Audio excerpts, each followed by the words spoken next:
La imagen pública es un concepto que se relaciona básicamente con la persona y con la empresa. Es decir, al momento de montar un modelo de negocio debemos tomar en cuenta que tanto nuestra imagen como la de nuestra empresa se van a interrelacionar. No puede haber una desconexión entre lo que decimos que hacemos y lo que hacemos.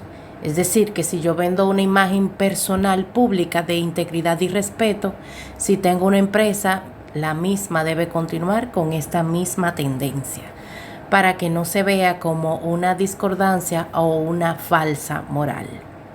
A continuación vamos a ver los conceptos primarios de la imagen pública de manera muy puntual para que podamos tener una idea y que podamos a su vez implementarlos en nuestro negocio para que podamos tener éxito cuando querramos vender nuestro producto o servicio.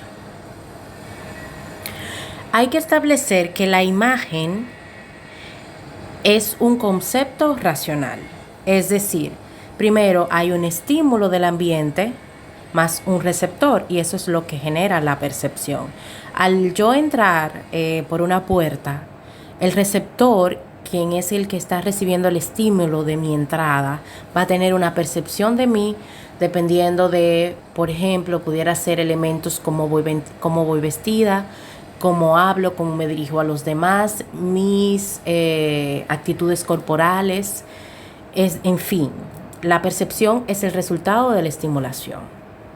Del mismo modo, una vez que se percibe esa imagen, se origina una decodificación mental que va a ser decodificada a su vez por las cosas que yo haya aprendido. Si yo sé que un abogado debe vestir de chaqueta y pantalón y yo veo entrar un abogado vestido, por ejemplo, con unos jeans y una camiseta o con una ropa deportiva a su puesto de trabajo, voy a tener inmediatamente un estímulo, una percepción que se disocia de lo que yo tenía establecido que debería tener puesto ese abogado. Del mismo modo, en la forma de dirigirse hacia las personas, si lo trata con respeto o no, sus movimientos corporales, si se ve airado, si tiene una barrera entre la persona que está hablando y él.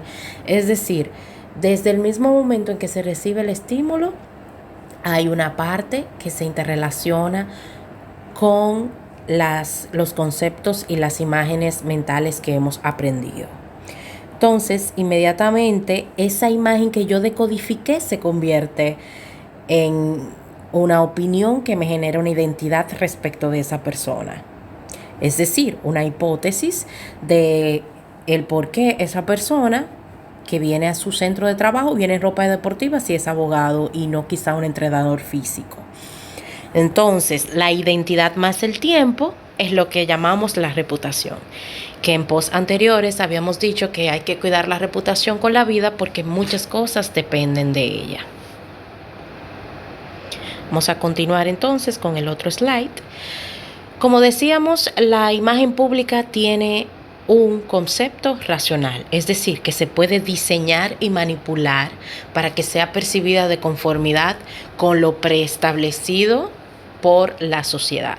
Entonces, esa imagen pública se subdivide a su vez en una imagen individual o personal, la cual incluye la imagen física, la imagen profesional y la imagen verbal. Entonces, dentro de la física tenemos la suma de todos sus colaboradores, es decir, la forma de vestir, la forma de hablar, los valores que profesa. Son parte de la imagen física. Ahora bien, la imagen profesional ya tiene que ver con las competencias ejecutivas que esa persona va a desempeñar dentro de su cargo. O sea, la manera en que va a demostrar sus habilidades y capacidades dentro de una empresa. Y por último, la parte verbal es la percepción que se produce de una persona o una empresa a sus grupos meta. Es decir, cómo la persona se expresa, si lo hace con seguridad, si tiene conocimiento de causa de lo que está hablando y si su intención de comunicación es percibida correctamente al público que se está dirigiendo. No es lo mismo dirigirse, por ejemplo, una conversación coloquial que pudiera tener con cualquier amigo sobre este tema, que ya al grupo empresarial, a mis colaboradores, va a depender bastante mi tipo de acercamiento que tenga con ellos y del mismo modo como logre romper esas barreras que existen entre la comunicación asertiva. Luego vamos a ver la imagen organizacional, que es la imagen de tu empresa. Y se subdivide a su vez en dos partes. La imagen audiovisual, que es el uso correcto de los elementos publicitarios para incrementar tus ventas. Es decir, si yo promociono, por ejemplo, un producto para acabar con las espinillas, como mi publicidad, y hay una conexión entre ese producto y la imagen que yo estoy asociando con ese producto al momento de realizar mis volantes o realizar mi publicidad televisiva o la publicidad boca en boca.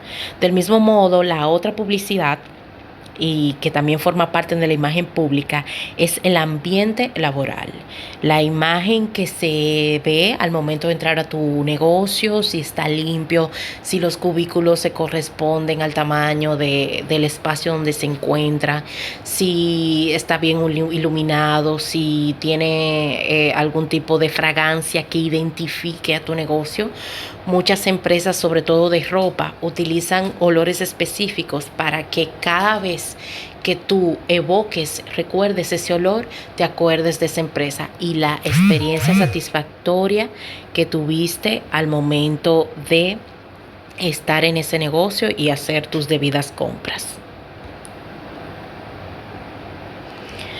Existe una metodología para la creación de la imagen pública porque el concepto de imagen es totalmente racional. Como explicábamos en el diagrama anterior, primero, la imagen se forma a través de un estímulo. Este estímulo es decodificado por nuestro cerebro. Se forma una opinión o una hipótesis respecto de lo que estoy viendo y al final la permanencia en el tiempo más mi hipótesis, mi imagen pública es lo que me va a dar la reputación. Entonces, según Víctor Gordoa, la imagen debe estar relacionada con el emisor o el portador de ella para que no haya una discordancia entre lo que yo digo y entre cómo veo lo que digo. Debe haber un equilibrio entre la apariencia y la esencia. Si, por ejemplo, como decíamos anteriormente, yo como persona, mi imagen pública es la que he vendido de una persona recta, apegada a los valores, de una persona solidaria, si tengo una empresa, estos mismos valores deben extrapolarse a mi empresa porque no son dos elementos indistintos, sino todo lo contrario. La empresa y su gerente y sus colaboradores son uno solo. Por eso que es muy importante que dentro de la cultura organizacional se vincule de manera directa a los empleados con la imagen pública, para que ellos se identifiquen con tu modelo de negocio, se identifiquen con lo que tú profesas, porque lo que tú profesas es tu esencia, lo que tú realmente eres, y esos valores se van a extrapolar a su vez a tu modelo de negocio. Los pasos para la metodología de creación de la imagen pública: el primero es de forma interna, cuya finalidad es la de conocer la percepción que tienen los miembros de tu organización que trabajan para ti, y la externa es la de dar a conocer la percepción que tienen los clientes respecto de tu negocio o de tu persona, los medios de comunicación, los proveedores y competencia que tiene la empresa.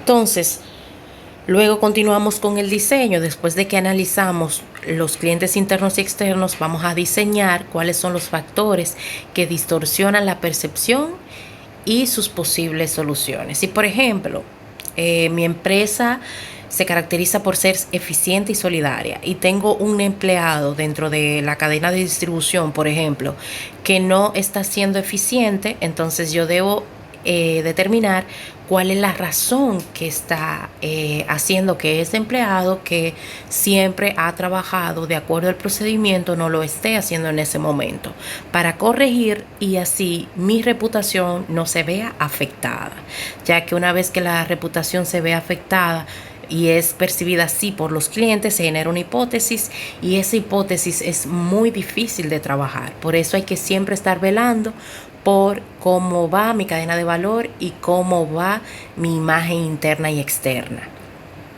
Luego bajamos a la producción, que es la etapa donde el consultor pone en práctica las recomendaciones que ha hecho. Es decir, si hemos determinado que la falta de control de la calidad de ese empleado era porque estaba teniendo un problema personal, entonces pudiéramos ya mandarlo al departamento de psicología, si existe, o al departamento de recursos humanos. O de lo contrario, pues pudiéramos entonces llamar directamente al empleado si es una situación que definitivamente requiere una atención inmediata. Pudiéramos tomar medidas como referir a un especialista o quizás dar el día libre para que esa persona pueda resolver ese problema que le está afectando y que no está permitiendo que haga su trabajo como al efecto debe hacerse. Luego la parte 4 es la de la evaluación. Después de que efectuamos las sugerencias y la ponemos en práctica, debemos evaluar los resultados que esta decisión ha generado para saber si fue correcta o no. Y del mismo modo evaluar qué éxito ha tenido. Si después de que ese empleado yo le doy el día libre porque era una situación personal que tenía que resolver, que no requería una asistencia adicional, yo tengo que evaluar si al día siguiente o al término donde ese personal regrese a sus labores, mi decisión fue efectiva. Es decir, que ya se corrigió la causa que estaba impidiendo que se entregara el producto dentro de la cadena de valor con calidad y entonces ya fue resuelto. Si no ha sido resuelto, entonces tengo que volver al diseño. Existe un diagrama de proceso, vamos a agrandar, de la imagen pública. Como decimos y reiteramos, la imagen pública es un concepto racional, por lo que puede ser modificado y de hecho se tiene que tener un control sobre la imagen pública a través de un procedimiento. Entonces aquí vemos que la empresa, el primer proceso es lo que se desea transmitir. Luego le sigue lo que se consigue transmitir. Por ejemplo, yo puedo tener la intención de transmitirle a mis clientes internos, a mis empleados, que requerimos de mayor ímpetu, de mayor compromiso para que el producto final salga conforme a los requisitos de nuestro cliente. Pero hay una parte que es lo que entiende mi empleado de lo que yo dije. Entonces yo debo cerciorarme que lo que yo estoy diciendo esté siendo captado en la forma en que estoy diciendo. Luego de que mi empleado entiende qué es lo que se consigue transmitir, que fue conforme a lo que yo he dicho, pasa al cliente, porque eso se traduce al producto final. Si lo que yo estoy diciendo se tradujo correctamente, el cliente lo va a percibir y lo va a interiorizar respecto de mi producto. Entonces ahí es donde se crea la imagen pública de la empresa.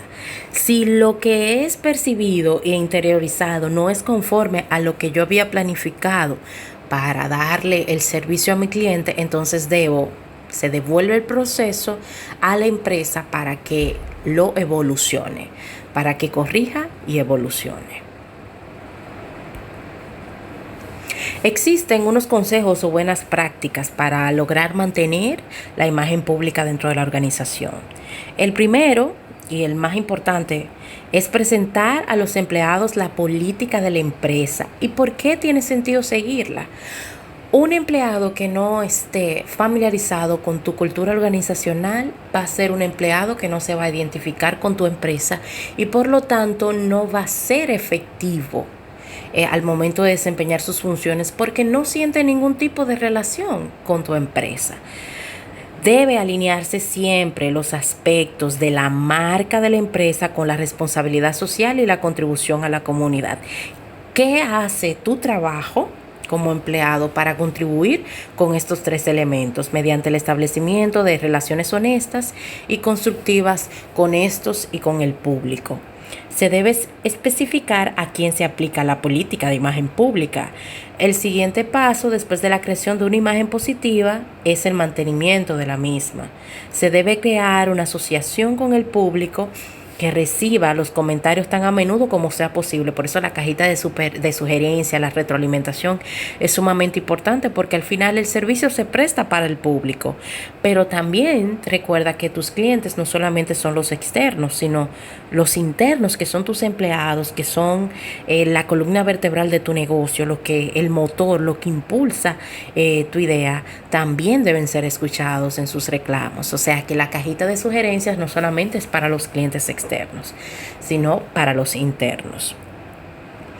Debemos siempre ofrecer productos o servicios de calidad, lo que refleja la opinión del público. Recuerden que la calidad es cumplir, que el producto cumpla o el servicio con los requisitos. ¿Y quién pone los requisitos? El cliente. Continuamos con que la imagen pública se guíe por principios. Explicar estos principios a tus clientes internos, tales como la equidad, la oportunidad, que la política de la imagen pública de tu empresa siga y se guíe por el principio de justicia, de retribuir a la comunidad y a tus clientes internos, cuidando sobre todo la imagen de la empresa. Se debe recordar también la diferencia entre la política y los procedimientos. La política de la compañía establece las reglas a seguir, mientras que los procedimientos establecen las medidas que deben adoptarse con el fin de cumplir esa política. Se pueden enumerar brevemente las acciones de sus empleados que deben tomar en cuenta para que conozcan cada paso del procedimiento y que entonces ese producto o servicio final vaya atado a los requisitos de calidad, es decir, a lo que el cliente está buscando, y por tanto tu imagen pública de tu empresa no esté no se vea más bien dañada por las actuaciones de tus clientes internos. Recuerda que tú también eres un cliente interno de tu empresa, entonces no debe haber una disociación entre lo que tú dices que haces, de tus valores, de tu imagen pública con la de tu empresa. Al final, tus clientes internos, tú y tu empresa son lo mismo para la percepción del cliente que te va a buscar.